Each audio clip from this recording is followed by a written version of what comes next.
Olá, pessoal, tudo bem? Para darmos continuidade aos nossos estudos, iremos falar sobre as contribuições dos estudos linguísticos ao ensino-aprendizagem da língua escrita. Espero que todos estejam com caneta e lápis nas mãos, para que, caso surja alguma dúvida, vocês possam anotar para depois postar no nosso fórum Tira Dúvidas. E aí, vocês estão animados? Espero que sim. Se não estão, animem-se para aprendermos mais e mais sobre a alfabetização, os fundamentos e metodologias mais adequadas a serem utilizadas em sala de aula. Isso, pessoal, para alcançarmos nosso maior objetivo, que é o aprender dos nossos alunos. Vamos apresentar para vocês os estudos linguísticos e sociolinguísticos, que podem subsidiar a construção da prática pedagógica dos professores alfabetizadores. Como vocês já viram nas aulas anteriores, a alfabetização e o letramento são ferramentas importantes para o sujeito se inserir no mundo social e no mundo do trabalho. O ensino da leitura deve estar aliado ao letramento, pois possibilita ao sujeito um entendimento melhor do mundo à sua volta. E para que a criança se aproprie da leitura e da escrita, é necessário que o professor utilize de metodologias adequadas. Nesse sentido, nós buscamos nos apoiar em autores como Emília Ferreiro e Magda Soares, que defendem que a alfabetização é muito mais do que apenas codificação e decodificação das palavras. É a capacidade do sujeito ler diferentes tipos de textos, se posicionar de forma crítica diante da leitura e discursos, dando sentido ao que lê. A leitura traz várias possibilidades, como a diversão, a informação, o aprender. Parafraseando o autor Geraldi, ele diz que ler é abrir a janela de outros mundos para melhor entender o nosso mundo. Então, vamos dar prosseguimento aos nossos estudos? Olha, pessoal, não se esqueçam de participar ativamente dos fóruns, realizarem as suas atividades para que todos possam seguir juntos e aprender cada vez mais e mais. Uma educação de qualidade se faz com pessoas comprometidas, que sempre procuram inovar, modificar o seu fazer, ofertando uma educação que provoque em nossos alunos o desejo pelo aprender. Então, vamos lá. Iremos, neste primeiro momento, entender o que vem a ser linguística. Saibam, meus prezados alunos, que a linguística é uma ciência interdisciplinar que se interessa pela linguagem em evolução.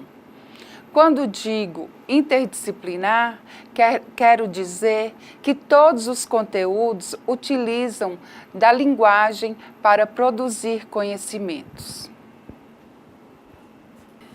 Produzir linguagem é produzir discursos, e o discurso, quando produzido, manifesta-se linguisticamente por meio de textos. E o que vem a ser um texto? Alguém sabe o que é um texto? Vamos pensar. Então, pessoal, um texto pode ser longo ou curto, transmite uma ideia, comunica algo com objetivo e uma finalidade. A linguística tem como objetivo o estudo da linguagem. Ela procura explicar como a linguagem humana funciona. Ela é fundamental para o professor desenvolver uma educação de qualidade. O professor precisa ser um grande conhecedor da língua portuguesa. Uma pergunta deixo aqui para vocês. Pode um professor ensinar aquilo que não sabe? Para que o professor possa ensinar de fato aos seus alunos e lhes instrumentalizar de forma satisfatória na leitura e escrita, é fundamental que o professor conheça a língua portuguesa. Gente, a criança, quando começa a frequentar a escola, nos primeiros anos iniciais da alfabetização, já traz consigo conhecimentos linguísticos, sendo capaz de falar e entender a fala do outro. Mas é na interação social, na troca um com o outro, nas atividades de leituras mediadas pelos adultos alfabetizadores e demais pessoas, que a criança aprende a ler e escrever.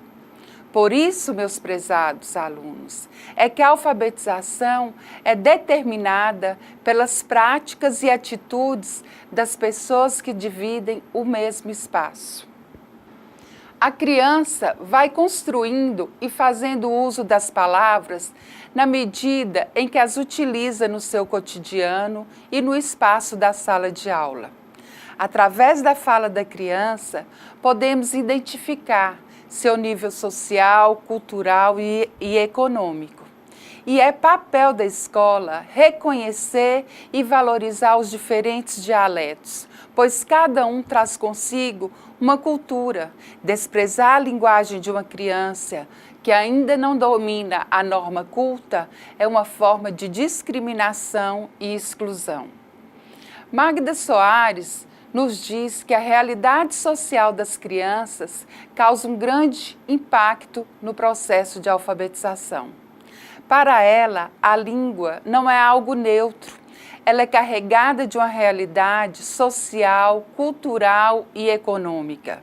E os fundamentos teóricos que sustentam a prática pedagógica de algumas escolas não levam isso em conta. É importante destacar que o professor desempenha o papel de mediador entre o sujeito da educação e o objeto de conhecimento. E a realidade histórico-cultural, o conteúdo ensinado deve oportunizar às nossas crianças a aprendizagem dos conhecimentos produzidos pela humanidade, para que ela tenha a chance de modificar sua realidade e o seu entorno. Por isso, futuros professores, vocês devem se apropriar dos conhecimentos produzidos no campo da linguagem, para que aprendam os processos de ensino da linguagem e da alfabetização. E um desses conhecimentos é sobre a consciência fonológica. Vocês devem estar se perguntando o que é consciência fonológica. Vamos falar então sobre a consciência fonológica e suas implicações na alfabetização. Já aprendemos que fonemas são os sons, não é isso? Então, o que é consciência fonológica? Alguém sabe responder? Pensem um pouco sobre isso e discutam com seus colegas e tutor. Vocês entenderam, então, que consciência fonológica é um conceito amplo que inclui a manipulação das sílabas, das unidades intrassilábicas, rimas e aliterações e os fonemas. Para a criança que se encontra no nível pré-silábico de escrita e já elabora a hipótese silábica, ela precisa produzir a fonetização da escrita, perceber a segmentação oral das palavras em sílabas e esta habilidade se encontra relacionada com os estudos da consciência fonológica. Explicando melhor, a criança só avança do nível silábico da escrita quando percebe as características sonoras das palavras, especialmente quando já identifica uma sílaba. Assim, a consciência fonológica é uma habilidade que permite fazer da língua um objeto do pensamento. É um processo contínuo que ocorre em níveis que são o nível das sílabas, o nível intrassilábico e o nível da consciência fonêmica. O nível dos fonemas é uma construção mais difícil, mas o nível silábico é uma construção mais fácil, sendo um processo bem natural no desenvolvimento fonológico da criança. Portanto, caros alunos, o nível da sílaba é a capacidade da criança de dividir as palavras em sílabas. Esse é o caminho da segmentação sonora. Nesse nível, a criança tem facilidade de segmentar as palavras e, geralmente, elas fazem a divisão silábica oralmente. No nível intrassilábico, as crianças já percebem que as palavras podem ser divididas em unidades, que são maiores que um fonema sozinho, mas menores que as sílabas. Para isso, ao trabalhar com rimas, desenvolvemos na criança a percepção dos sons iguais no final das palavras e as aliterações apresentam sons iguais no início das palavras. Para exemplificar o que seja rima e aliterações, demonstrei no slide uma parlenda e um trava-língua.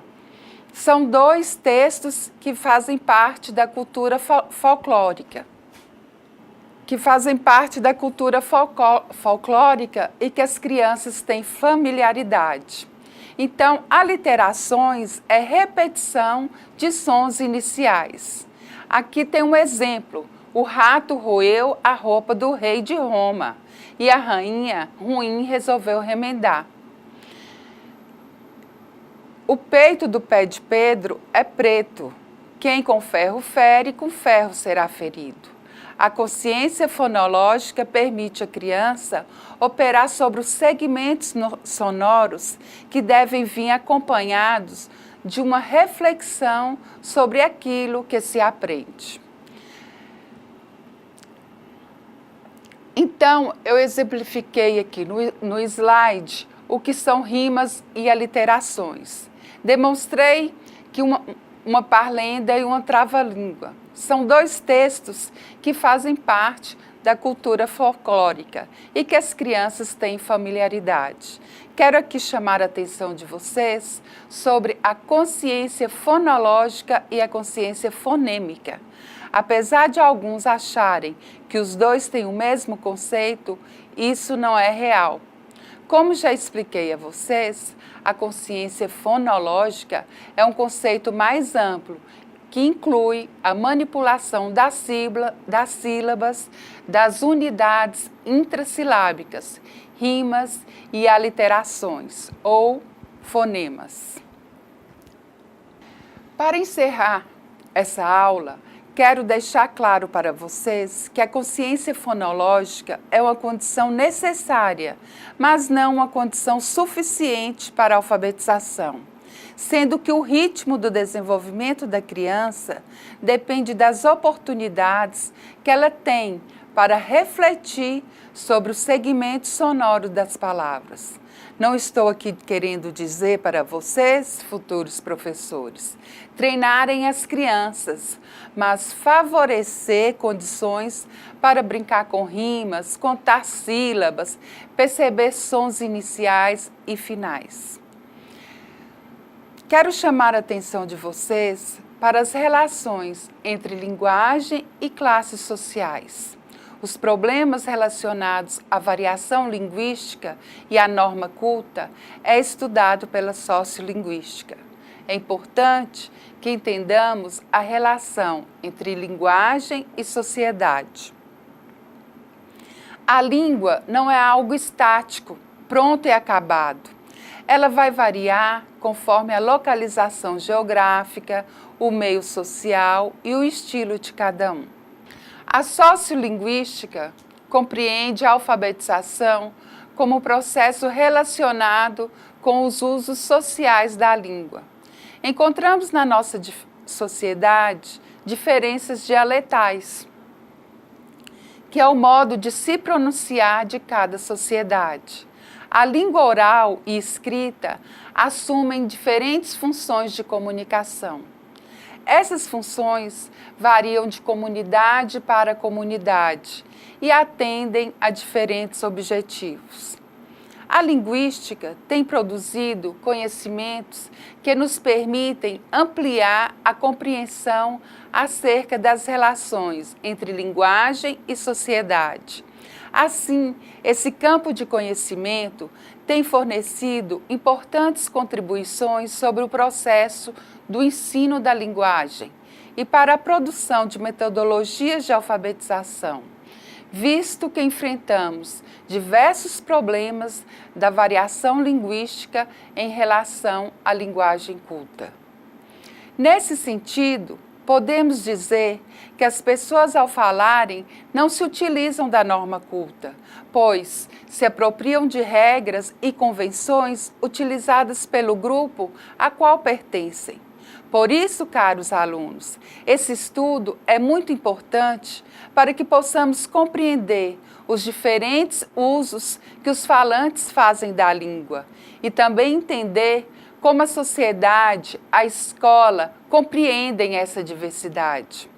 Magda Soares diz que a escola precisa estar atenta às diferenças e às dificuldades vivenciadas pelas crianças no processo de construção do conhecimento.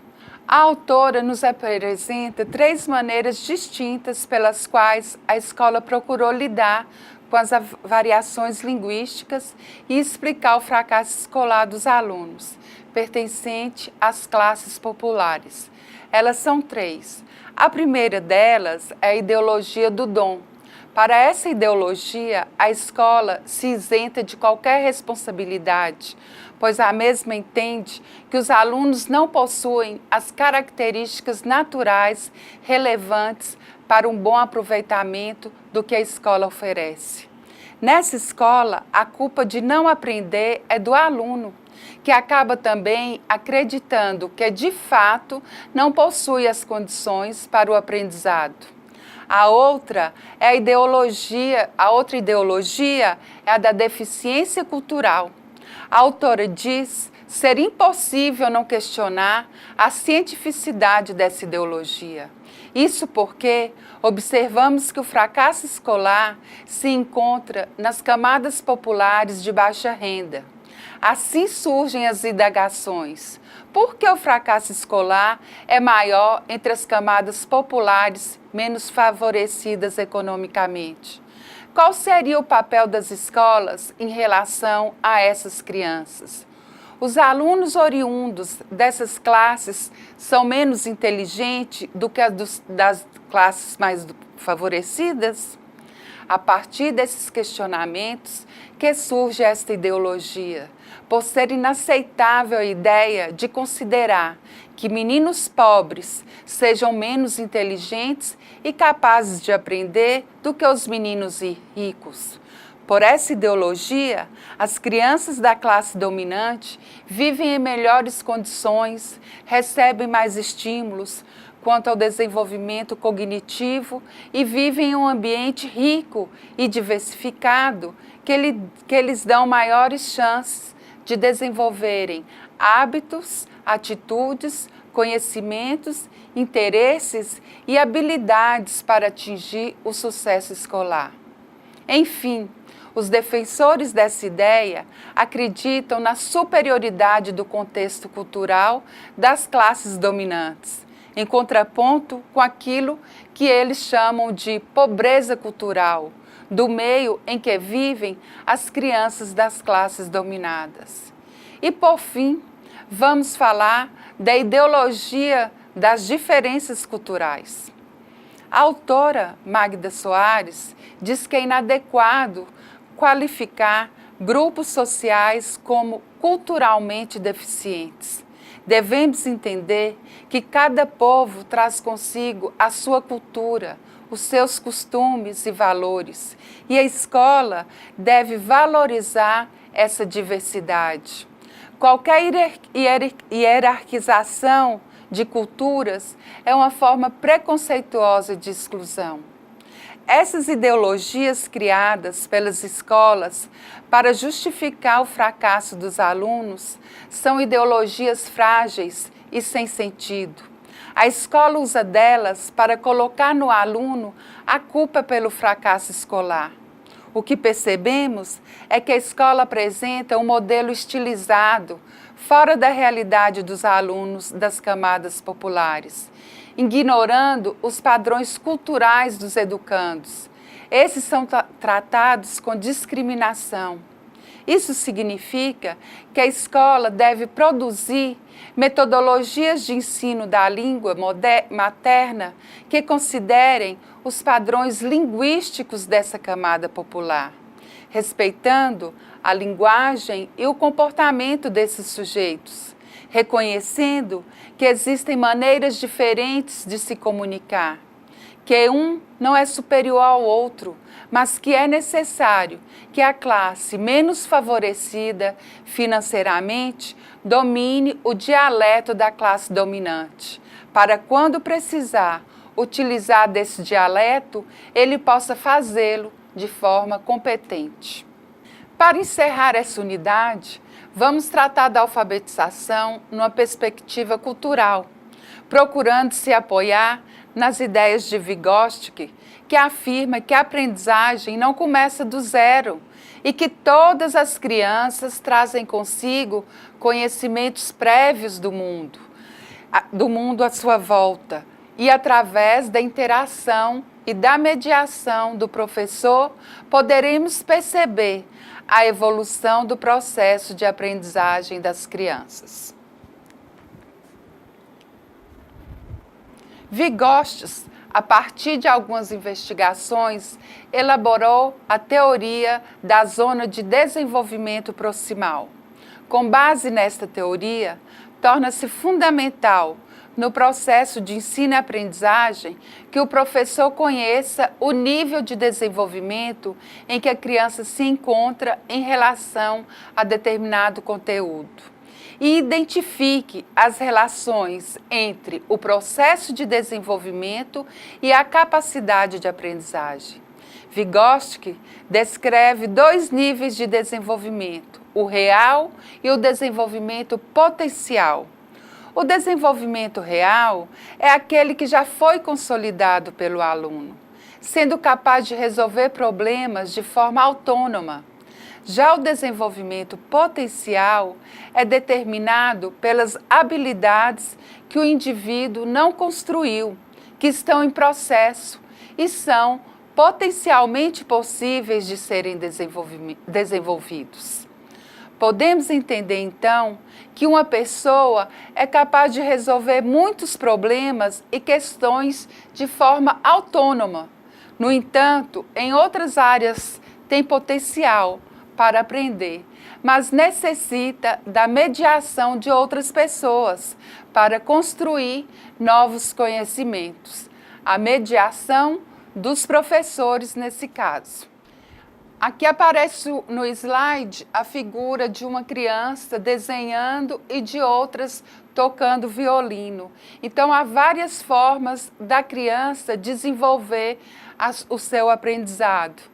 Então, aqui a gente coloca uma criança já no início da alfabetização, ela usa as cores, usa a tinta para ir se desenvolvendo. E aqui a questão da concepção do ensino da música que vai desenvolver o raciocínio.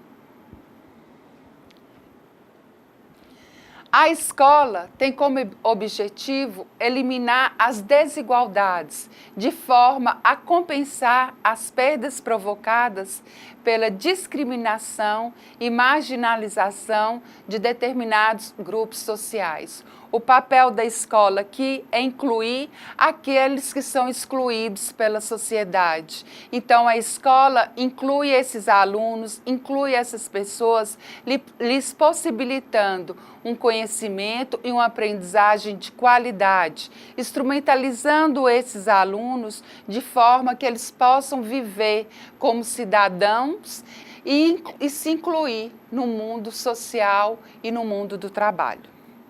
A seguir, terminando essa unidade, vocês vão fazer a atividade avaliativa da unidade 3. Discutam sobre a ideologia do dom, a ideologia da deficiência cultural e a ideologia das diferenças culturais com os professores e respondam essas perguntas. Para encerrar esta unidade, vocês vão desenvolver uma atividade avaliativa. Espero que possam ter aprendido e modificado a forma de pensarem, entenderem como se dá a construção do conhecimento. Procurem desenvolver as atividades propostas com atenção e não se esqueçam de estudar o caderno didático e participarem dos fóruns. Me despeço de vocês, deixando aqui um forte abraço, esperando-os para a próxima aula.